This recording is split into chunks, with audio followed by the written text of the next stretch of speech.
Here's your briefing for Monday, August 17th, 2026. 5 stories that show how quickly yesterday's assumptions become today's attack surface. Security researchers published a 2-stage exploit chain that achieves full Android kernel access on Unisoc modem firmware through a VoLTE video call. No patch from the chipset maker yet.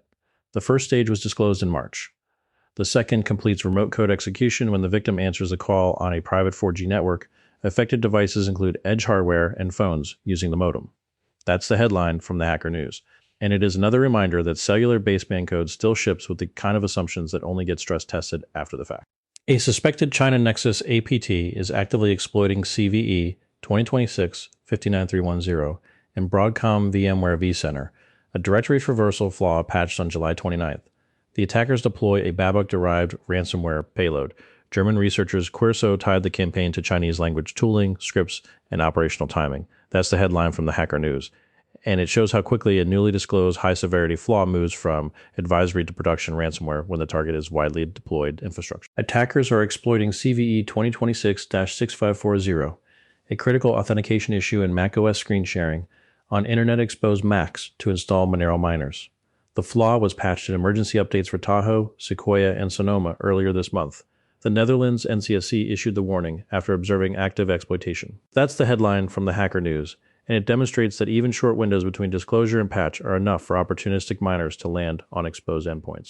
Model context protocol servers are quietly handing AI agents the keys to internal documentation, cloud infrastructure, and service accounts. Many deployments store credentials in plaintext config files, grant over-permission access, and remain invisible to security teams. Prompt injection and configuration exposure turn the convenience layer into a persistent secret leak.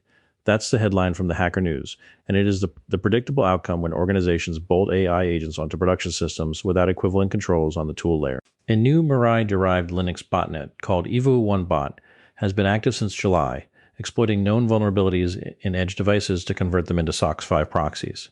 It adds encrypted C2, SSH, brute forcing, credential sniffing, and an expanded exploit arsenal. Fortinet researchers track the family turning internet-facing routers and IoT hardware into relay infrastructure. That's the headline from the Hacker News, and it is the same old story with better packaging. Legacy flaws on always-on devices continue to feed botnets that monetize reach rather than raw compute. 5 stories, 1 consistent pattern. Cellular modems, hypervisors, desktop remote access, AI tool layers, and edge devices are all being discovered the hard way. The gap between it works in the lab and it is reachable from the internet remains the most expensive assumption in the stack. That's the briefing. Stay sharp, keep your systems patched, and we'll see you tomorrow.